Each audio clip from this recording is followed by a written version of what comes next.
Hey everyone, David Muir here with the FaceCast, and the one thing everyone talking about, that survivor, 7 years old, the plane crash.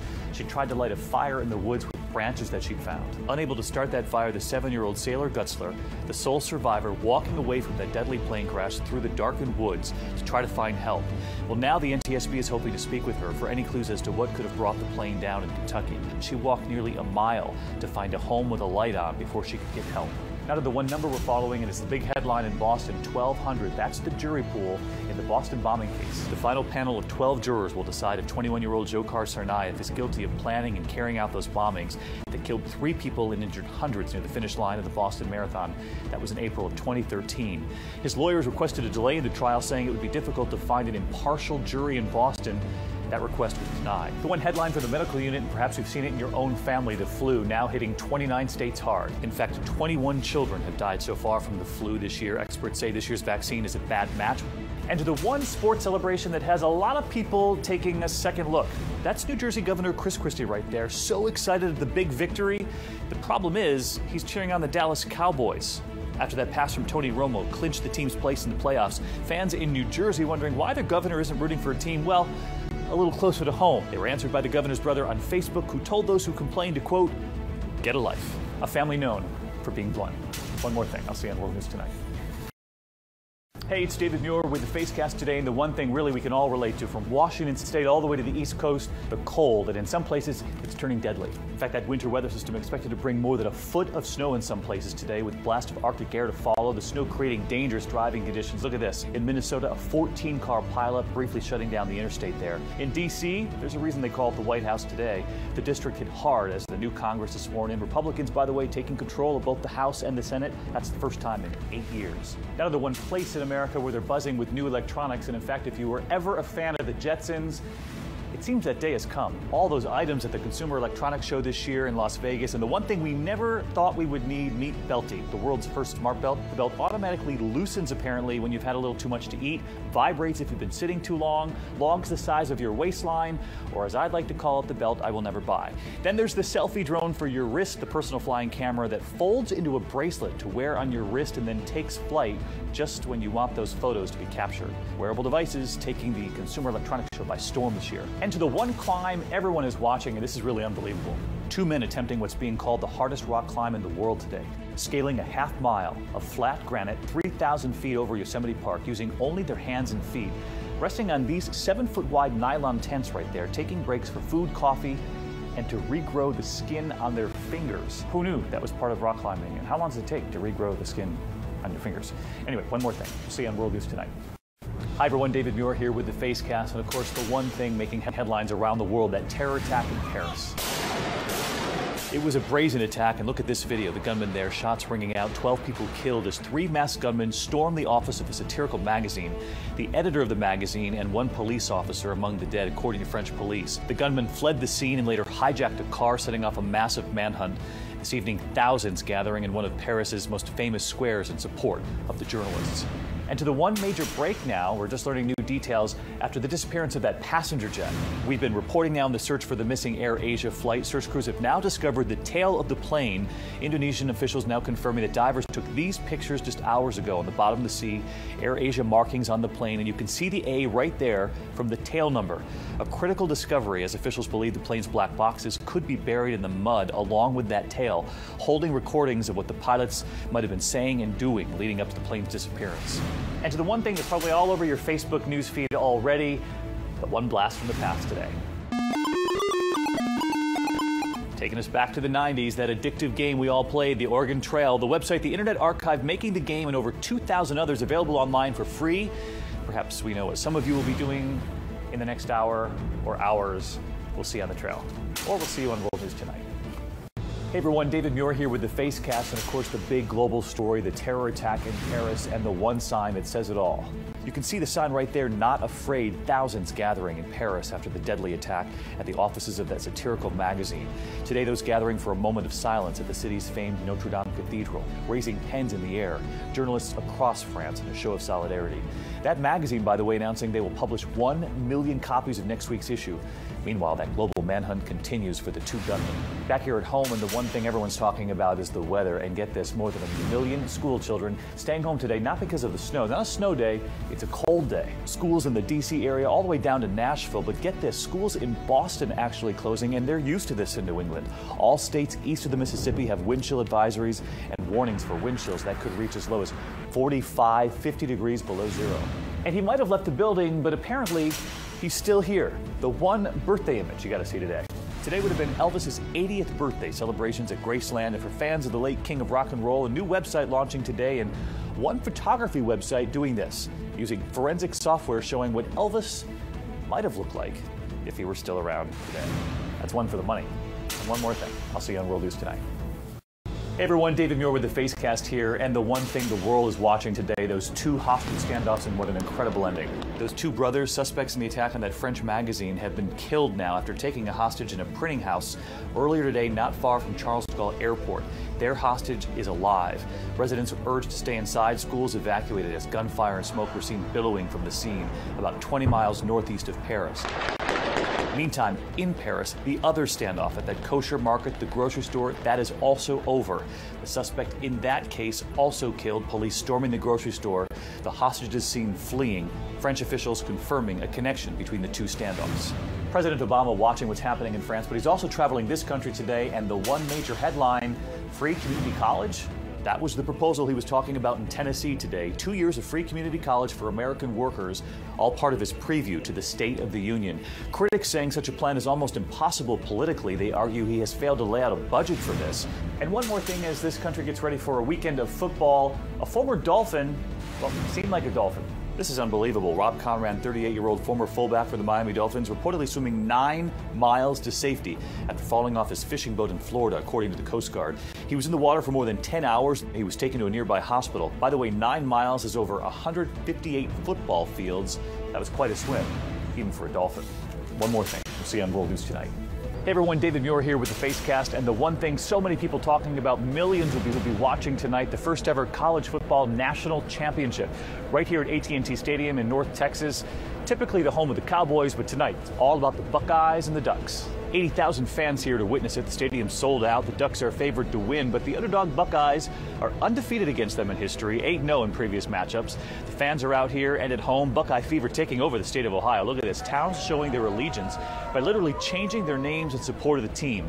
One town temporarily dropping that last A as a salute to the coach, Urban Meyer, who'll be here obviously tonight. And the unfortunately named Oregon, Ohio, changing its motto today to Oregon, Ohio, Buckeyes on the Bay, City of Duck Hunters. And as tens of millions of Americans tune in for the big game tonight, they'll be watching the players, but there is a factory in Ada, Ohio. They'll be looking for one other thing that'll be on the field, and that is their Wilson football. They are proud to churn out about 3,000 to 4,000 of these footballs every day in that factory. They're really proud of these 3 words.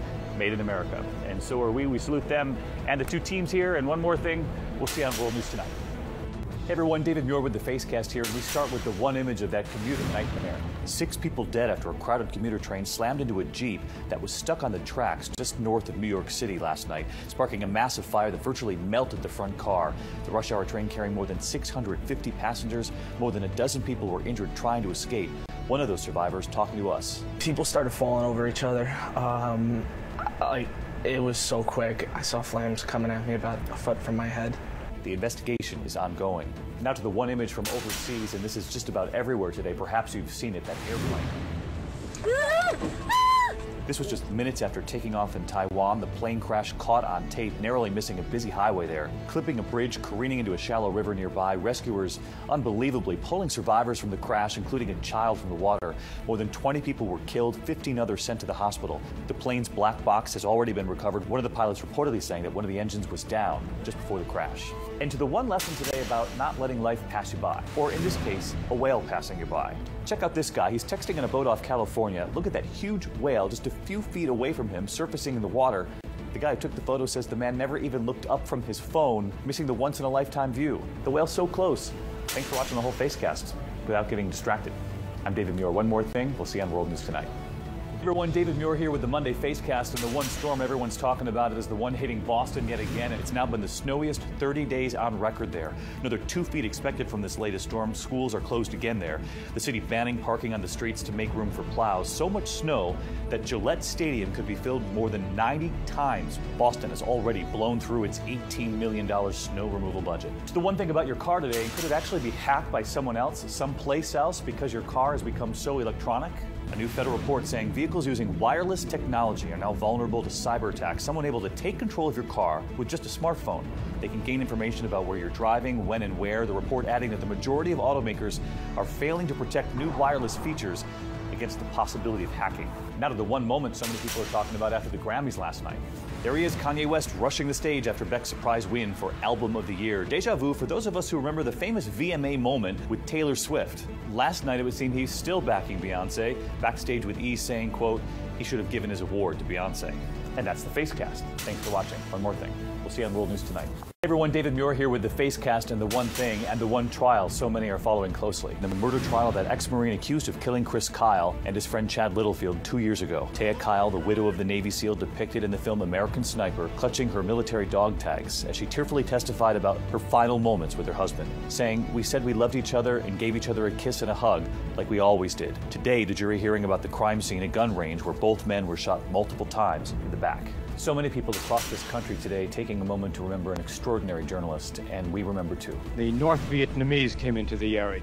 For 5 decades, CBS's Bob Simon, a witness to history covering too many world conflicts to count. He was held captive in Iraq during the first Gulf War. He was in Cape Town the day Nelson Mandela finally walked out of jail. I'm Bob Simon. And he was in our homes on 60 Minutes. His most recent report airing just this past Sunday. Simon was killed in a car crash here in New York. He was 73. Our thoughts with his family and his family at CBS.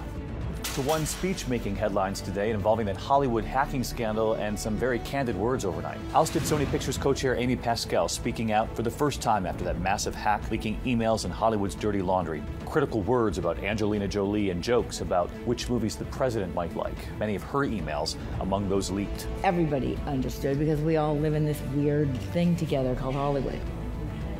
If we all actually were nice, it wouldn't work. At Tina Brown's Women in the World conference in San Francisco last night, Pascal speaking openly about her leaked emails that led to her losing her post. To the one ticket we all wish we had, but most of us did not. The winning tickets in last night's $564 million Powerball drawing sold in North Carolina, Texas, and Puerto Rico. If the winners choose the lump sum option, they'll get more than $127 million each, before taxes, that is. Still, not too shabby. One more thing. We hope to see you a little later on World News Tonight. Hey everyone, David Muir with the FaceCast as we head into the weekend. So many people talking about actor Harrison Ford. We also saw those frightening images of the legendary actor Harrison Ford's vintage single-engine plane crashing onto a golf course. You can see the plane there flying just above the tree line. Well, there is word now that Ford is in fair to moderate condition, recovering at UCLA Medical Center. Ford's spokesperson now saying the injuries sustained are not life-threatening. He is expected to make a full recovery. And fellow Star Wars actor Mark Hamill tweeting, "Get well soon. May all his future flights be green-screened."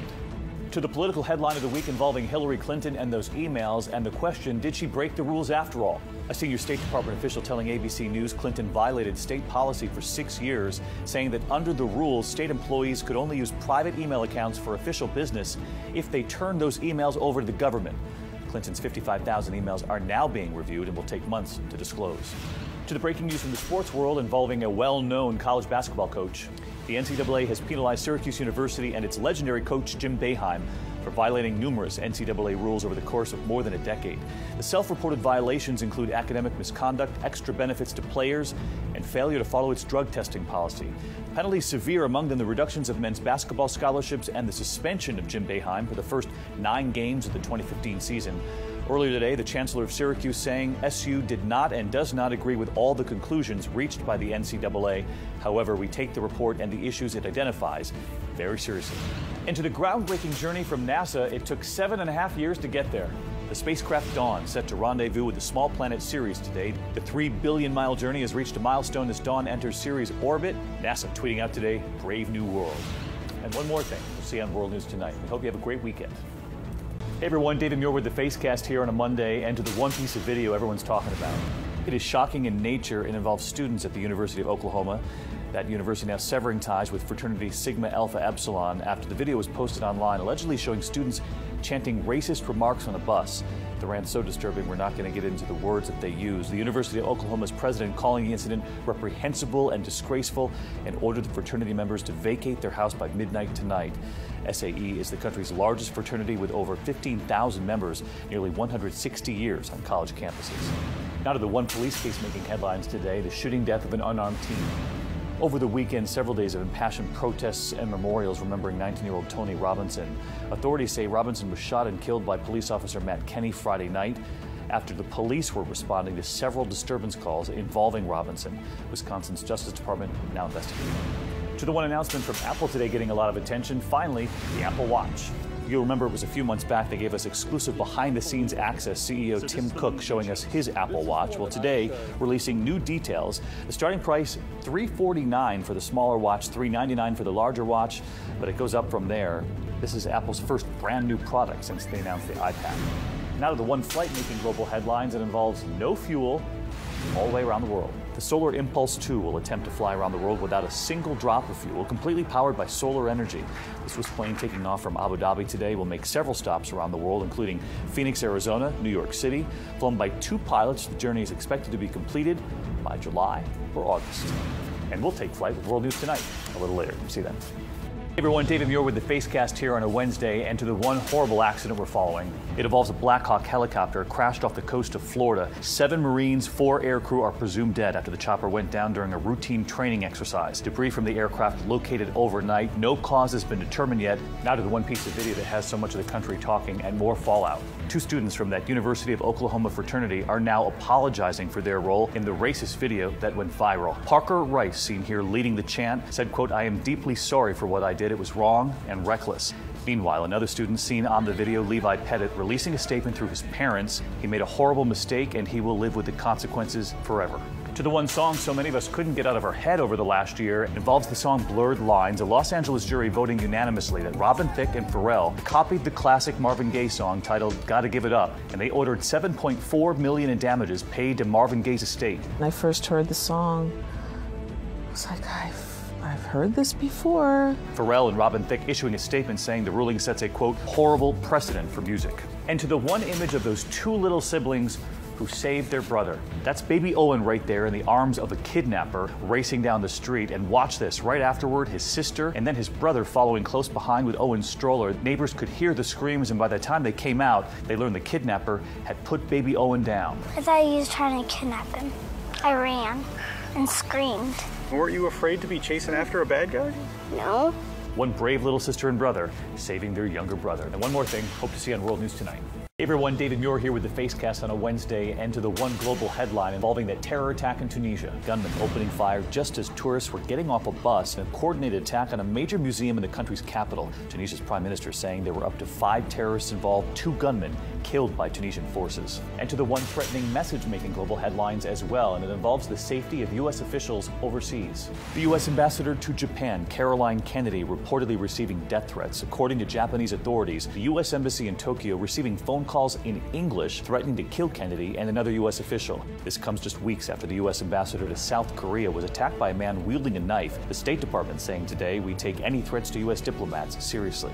Back here at home into the one fraternity scandal making headlines today, yet another one, and this time it involves Penn State. The campus chapter of Kappa Delta Rho suspended for a year after police discovered a private Facebook page that featured pictures of nude and seemingly unconscious women. According to police, a member of that fraternity went to a State College police station concerned that the page was illegal. State College police saying the information they gained from the images, quote, would rise to the level of criminal action. And finally here in the FaceCast, the question, have you filled out your March Madness bracket yet? Well, the president has over on our sister network, ESPN. You can see his Final Four this year right there, Kentucky, Duke, Arizona, and Villanova. His track record, though, a little iffy. The president hasn't picked a national champion since his first year in office, but who knows, he could snap that streak this year, choosing the undefeated Kentucky Wildcats to win it all. March Madness, of course, officially kicking off on Thursday, but we hope you'll watch us even before then. We'll see you tonight on World News Tonight. Hey everyone, David Muir with the FaceCast here, and to the one vacation making headlines, and it turned into a real horror for an American family. The family is from Delaware, the Edmonds family, the parents Steve and Teresa and their 2 sons now in the hospital fighting for their lives after a trip to the U.S. Virgin Islands. The government now investigating. The EPA says they were poisoned by a colorless, odorless pesticide gas that had been used at the resort. All 4 became seriously ill and were airlifted to U.S. hospitals. The pesticide in question, methyl bromide, is legal but banned for indoor residential use here in the U.S. more than 30 years ago. The pest control company in question telling ABC News, quote, "We're cooperating with authorities in their investigation." The 2 teenagers, 14 and 16, remain in critical condition. Their mother has now reportedly been released from the hospital. We'll have much more later. I'll see you on World News Tonight.